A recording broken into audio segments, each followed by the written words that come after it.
Olá, seja bem-vindo. Eu vou continuar tratando sobre as respostas do réu no processo. No vídeo anterior eu falei sobre a contestação, que é a principal forma do réu se defender nos autos. E agora, nesse vídeo, eu vou começar falando sobre a reconvenção. O que é a reconvenção? Reconvenção é uma demanda que é formulada pelo réu contra o autor no mesmo processo em que ele está sendo demandado. Então, é como se fosse um incidente processual, como se fosse uma nova demanda, mas dentro desse processo que já existe. Então, há uma ampliação objetiva desse processo. É uma demanda nova, mas que agora vai ser processada juntamente com esse processo que está em andamento. Ele está lá no artigo 343 e seguintes do CPC, a regulamentação da reconvenção. Quais são os requisitos para que o réu ele possa então apresentar a reconvenção? Primeiro, propor a reconvenção, né? Primeiro, a reconvenção ela tem que obedecer os mesmos pressupostos ou os requisitos que da petição inicial. Então, tudo aquilo que já foi visto lá no artigo 319, 320, aqui também será exigido para a reconvenção. É necessário que tenha uma causa pendente, não tem como apresentar a reconvenção se não tiver uma causa pendente. Senão, essa parte, ela apresentava uma petição inicial, uma exordial, uma nova demanda. Ainda, ele deve ser apresentado no mesmo prazo da contestação, isso está no artigo 343. Então, no mesmo prazo da contestação e na mesma peça da contestação. O réu, ele pode reconvir independente de contestar. Se ele não quiser apresentar a contestação, mas somente a reconvenção, é possível. Está lá no parágrafo 6º do artigo 343. O juízo que for analisar o processo, a demanda, ele tem que ser o mesmo juízo competente para a reconvenção. Então, ele analisa as duas causas juntos, simultaneamente. E a decisão, apesar de serem peças autônomas, causas autônomas, a decisão vai ser proferida em conjunto. É necessário que tenha compatibilidade entre o procedimento da causa principal e da reconvenção. Então, no caso de ação monitória, tem uma súmula 292 do STJ que fala que quando a ação monitória ela for convertida em procedimento ordinário, então no procedimento comum, é possível apresentar reconvenção. Então, ela tem umas peculiaridades que dão no início da sua propositura e posteriormente ela segue o rito comum. Nesse momento que ela seguiu o rito comum, já é possível apresentar a reconvenção. Tem uma situação também quanto à ação possessória, que somente pode ser apresentado pedido de indenização pelo réu, mas não a reconvenção, porque também ela tem todo um procedimento especial. É necessário que entre as causas haja conexão, deve haver interesse processual desse réu.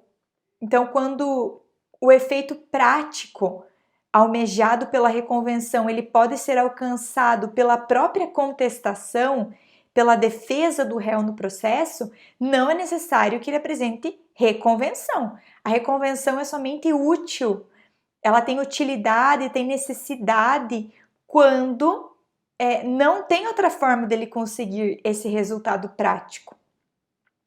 Não cabe reconvenção também para alegação de exceção substancial, porque com a simples defesa ele já exerceria esse contradireito.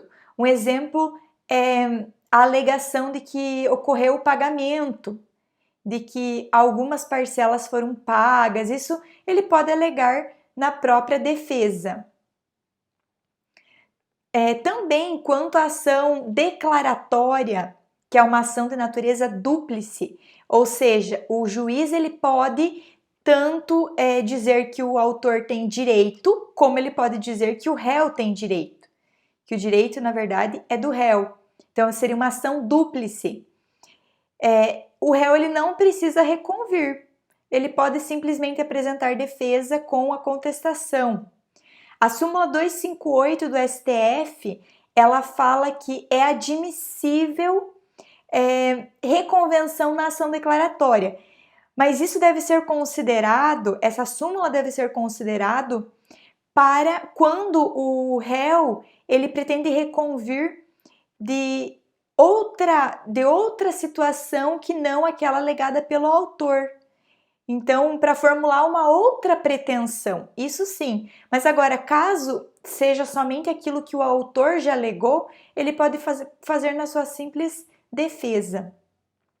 Ainda, o enunciado 45 do Fórum Permanente de Processualistas Civis, ele fala que para que se considere proposta a reconvenção, não há necessidade do uso desse termo reconvenção ou um capítulo próprio para reconvenção dentro da contestação. Mas o réu ele tem que manifestar de forma inequívoca o seu pedido de tutela jurisdicional. E esse pedido tem que ser muito além de uma improcedência daquela demanda inicial, mas ele deve apresentar a sua pretensão, tanto qualitativamente como quantitativamente. Outro requisito é que essa reconvenção ela tem que ser cabível, isso é muito importante. No caso, por exemplo, do juizado especial, artigo 31 da Lei 9.099 de 95 afirma que é vedado a utilização da reconvenção no juizado especial. Então, não é possível nesse procedimento que se utilize a reconvenção, mas outras técnicas que podem ser utilizadas, como é o exemplo do pedido contraposto, que seria semelhante à reconvenção e cabível no juizado especial civil. Ainda deve existir o pagamento das despesas processuais. Então, cada tribunal ele vai ter uma regulamentação quanto às custas e se essas existirem, elas devem ser quitadas. Por exemplo, a Justiça Federal ela não exige pagamento de custas para reconvir, mas isso deve ser acompanhado e verificado em cada tribunal, cada regulamentação. O artigo 343 do CPC, ele fala que a reconvenção ela vai ser proposta na mesma peça da contestação. Então, ela precisa observar esse prazo da contestação, que é de 15 dias. Isso foi visto no vídeo anterior. Em seguida, o autor da ação principal, reconvindo, então vai ter o reconvinte e o reconvindo. O reconvindo, ele vai ser intimado na pessoa do seu advogado, que é o autor da ação principal, para apresentar resposta a essa reconvenção. E essa resposta também tem prazo de 15 dias, isso está lá no parágrafo 1º do 343.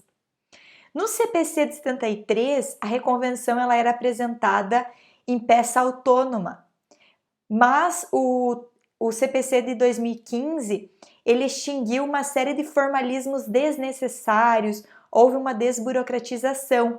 Esse que é o intuito do CPC em vigor. Então, esse é um exemplo desse formalismo desnecessário que foi alterado. Nessa resposta à reconvenção, o reconvindo ele pode denunciar a lide, proceder chamamento ao processo, enfim, fazer o que ele quiser, vai ter ampla defesa nesse processo. E é possível também que esse autor que é reconvindo, ele também apresente uma reconvenção. Então, se a demanda for outra, diferente da petição inicial, daquilo que ele está alegando na petição inicial, ele também pode apresentar uma reconvenção da reconvenção.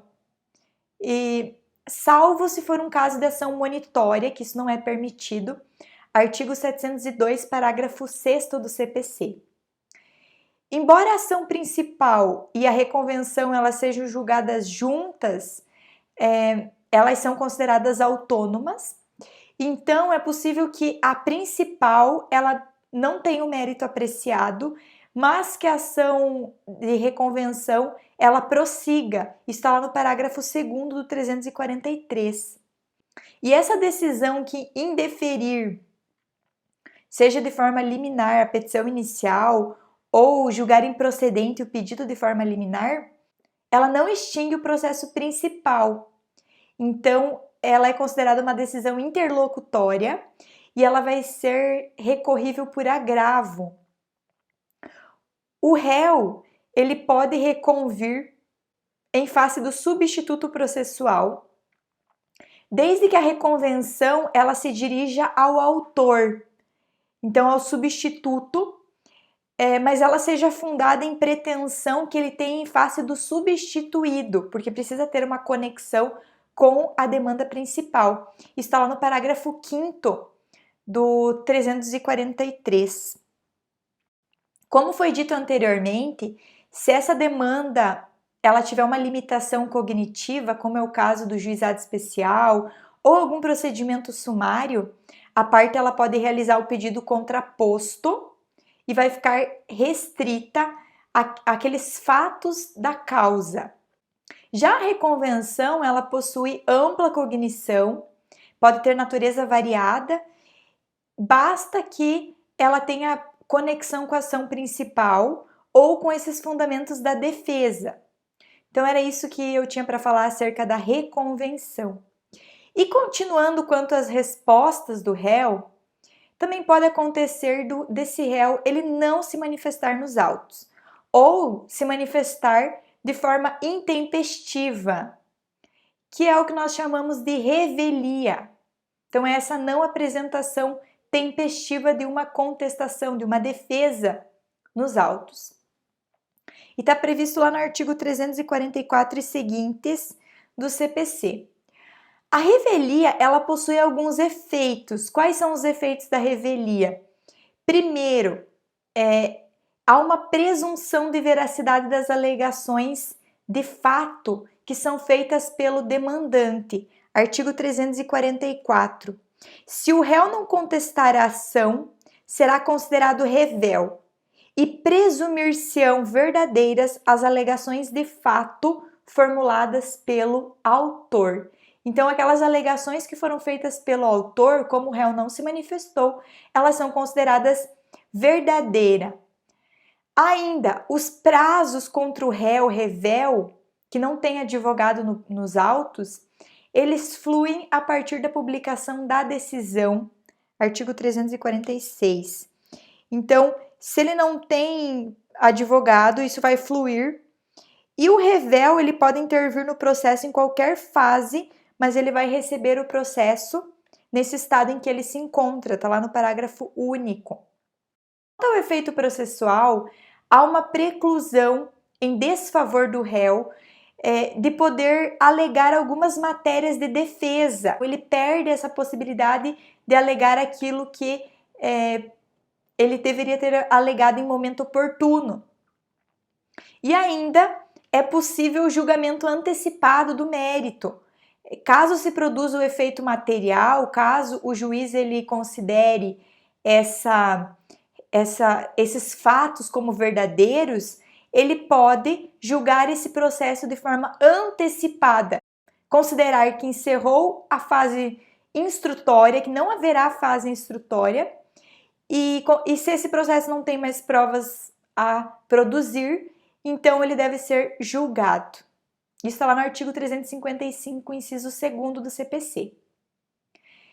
Porém, a revelia ela não vai ocorrer os seus efeitos em algumas situações. Isso está lá no artigo 345.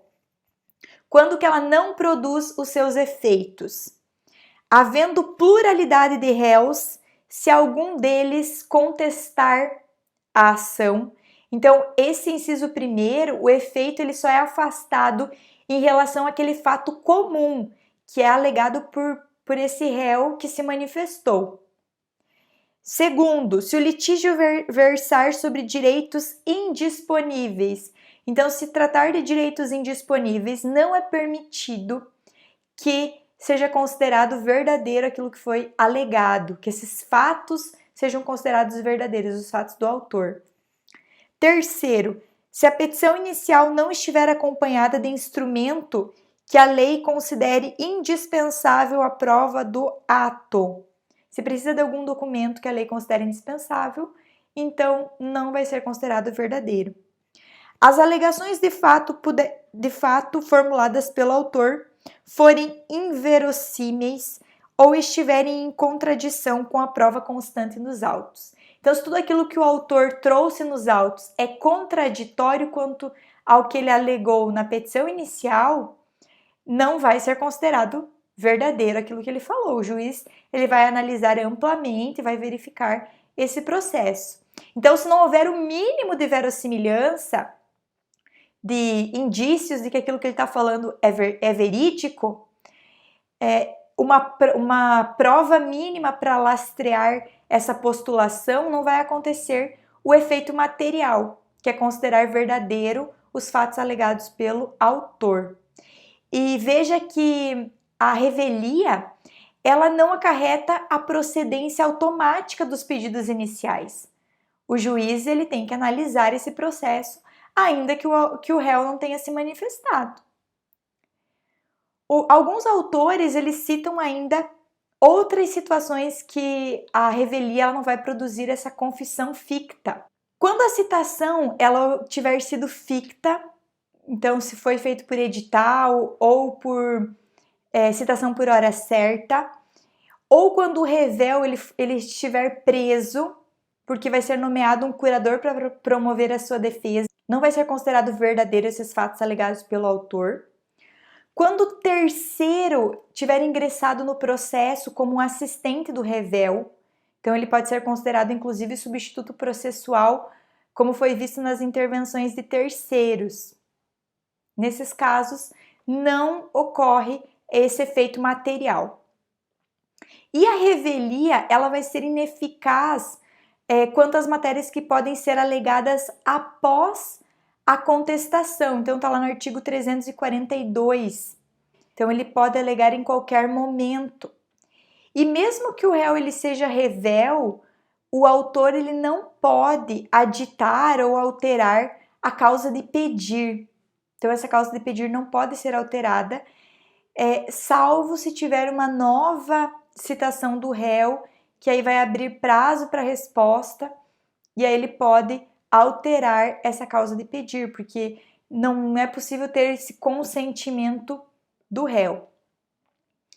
Quanto à dispensa de intimação desse réu, ela só se aplica ao revel que não tem patrono nos autos. Então, se esse réu ele tem patrono, o advogado ele tem que ser intimado de todas essas dos atos do processo. Ele precisa ser intimado na pessoa do seu advogado. O revel ele também pode decidir intervir no processo, como foi lido antes no parágrafo único do 346, em qualquer momento. Mas aí ele vai receber esse processo no estado em que ele se encontre. É possível ao réu revel ajuizar uma ação rescisória por um erro de fato.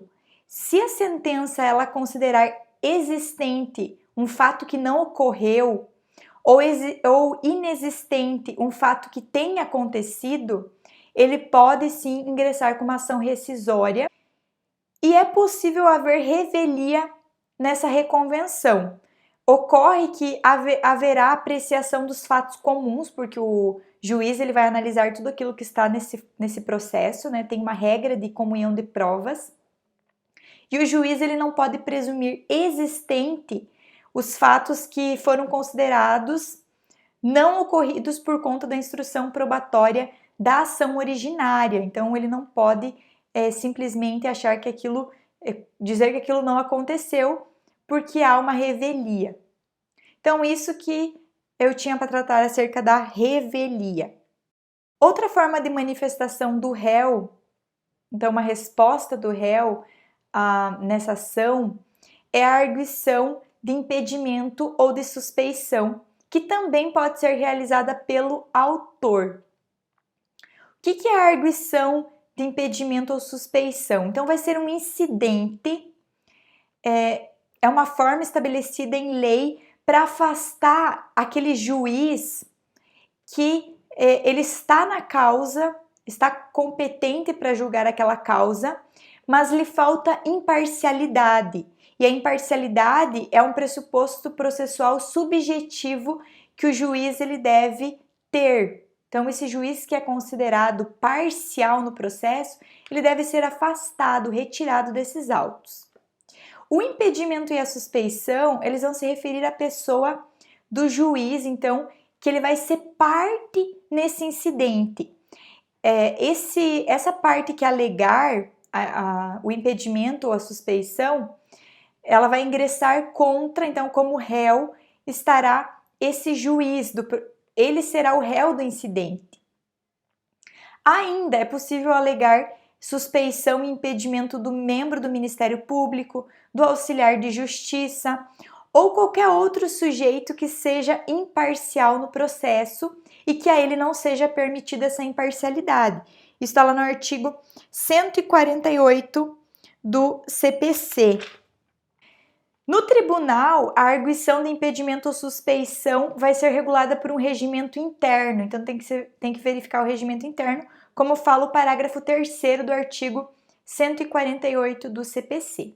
A suspeição, que tem os seus casos descritos no artigo 145, ela torna os atos nulos no processo, mas não há uma presunção legal absoluta de imparcialidade. Veja que são situações que não têm tanta gravidade, que são menos gravosas do que o impedimento. Por isso, ela não há uma presunção absoluta. A parte ela vai ter 15 dias para alegar a suspeição e pedir que esse ato seja declarado nulo.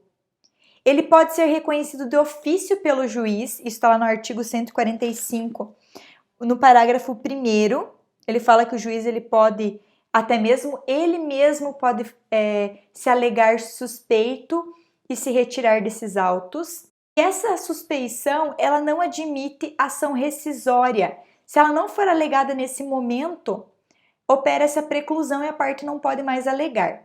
Diferente do impedimento, que também torna o ato nulo.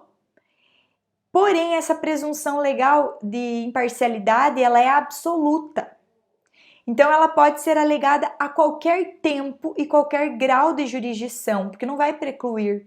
Ela não fica subordinada a esse prazo de 15 dias, que está descrito ali no artigo 146.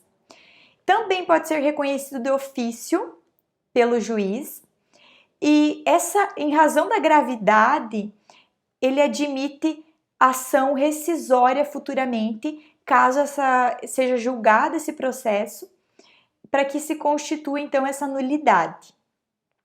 Quais são as hipóteses de impedimento relativo ao juiz? Está lá no artigo 144 do CPC. Então, em que ele interveio como mandatário da parte, oficiou como perito, funcionou como membro do Ministério Público ou prestou depoimento como testemunha, de que conheceu em outro grau de jurisdição, tendo proferido a decisão. Então, se o juiz ele proferiu a sentença, ele não pode participar do julgamento do feito.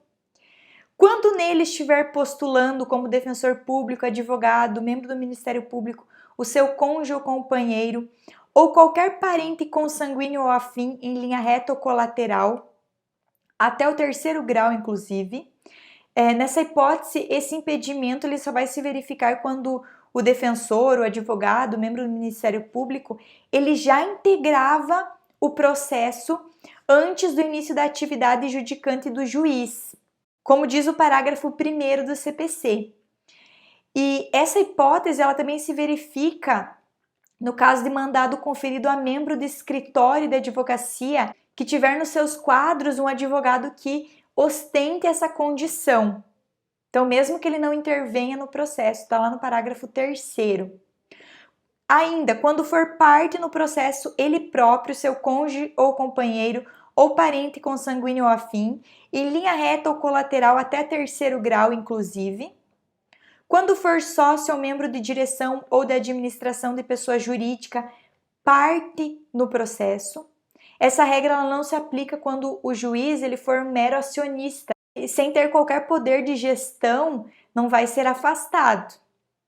Quando for herdeiro presuntivo, donatário ou empregador de qualquer das partes, em que figure como parte instituição de ensino com a qual tenha relação de emprego ou decorrente de contrato de prestação de serviço, em que figure como parte cliente do escritório de advocacia de seu cônjuge, companheiro ou parente, consanguíneo ou afim, em linha reta ou colateral até terceiro grau, inclusive, mesmo que patrocinado por advogado de outro escritório. Quando promover ação contra a parte ou seu advogado.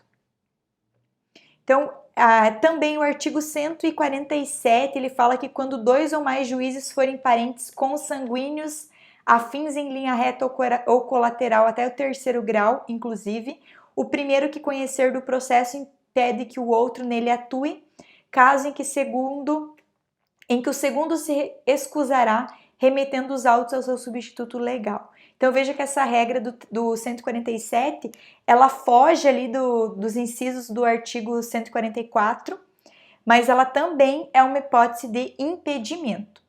E as hipóteses de suspeição, o juiz ele trouxe somente algumas situações, então, que são verificadas, e deixou esse artigo um pouco vago. Tem outras situações que podem ser verificadas como suspeição.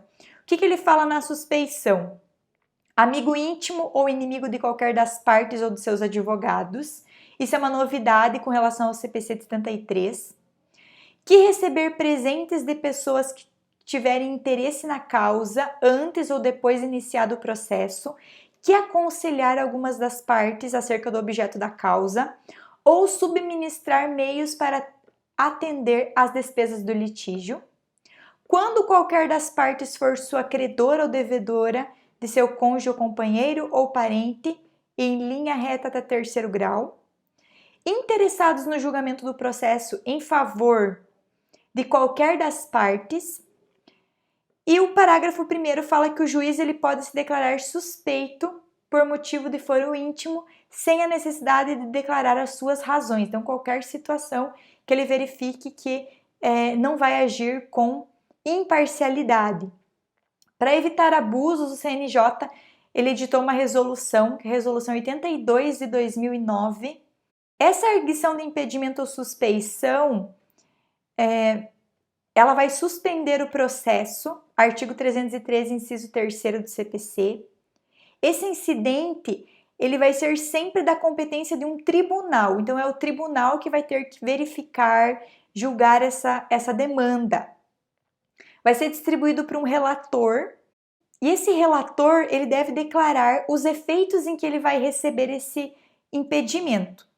Então, se for recebido sem efeito suspensivo, o processo ele volta a correr. Se tiver efeito suspensivo, ele vai ficar suspenso até o seu julgamento, está no parágrafo 2º do artigo 146. Enquanto não for declarado o efeito, se a parte ela tiver que encaminhar alguma tutela de urgência, ela pode fazer para o substituto legal desse juiz e afirmar que, porque esse vai ser considerado parcial, está no artigo 146, parágrafo 3º. Essa alegação de impedimento e suspeição do MP ou de auxiliar de justiça ou de um terceiro que deva ser imparcial no processo, ela não suspende a marcha processual, está no parágrafo 2º do artigo 148. A arguição de impedimento ou suspeição, ela pode ser formulada por qualquer das partes, tanto pelo autor como pelo réu. Vai ser uma petição específica dirigida para o juiz da causa, na qual ele vai indicar esses fundamentos, vai ser instruída com documentos, ele pode inclusive indicar testemunhas e produzir provas nesse incidente. Está lá no artigo 146 do CPC. Essa arguição ela pode ser feita na petição inicial, se ele já souber quem é o juiz e souber que esse juiz ele vai ser parcial, ou só há um juiz na comarca, enfim. Se houver mais de um juiz, ele tem 15 dias da distribuição, então, para alegar. Se a imparcialidade ela surge de forma superveniente, então posterior à distribuição da petição inicial, as partes elas vão ter 15 dias a partir desse fato para alegar. E quando o réu ele oferecer a arguição, o processo ele vai ser suspenso. Então ele não precisa contestar essa petição. Ele não precisa contestar essa ação, porque depois ele vai ser devolvido esse prazo a ele vai ter esse prazo da contestação. Se a imparcialidade ela for verificada após a prolação da sentença, a parte ela pode fazer a arguição na apelação como uma matéria preliminar. Se o mesmo órgão for que vai julgar a apelação vai ser o competente para analisar essa arguição, então é ele que vai julgar. E caso contrário, ele vai fazer em duas peças separadas, uma apelação e na outra alegando essa imparcialidade, essa arguição, então que vai ser verificada pelo juízo competente. A partir do momento que o juiz dos autos ele recebe essa petição, então informando que há ali algum motivo de imparcialidade, ele pode reconhecer essa imparcialidade e ordenar imediatamente que os autos sejam encaminhados para o seu substituto legal. Então, ele envia para o substituto legal e agora o substituto legal é que vai ser responsável por julgar essa demanda. Ou ele pode não reconhecer.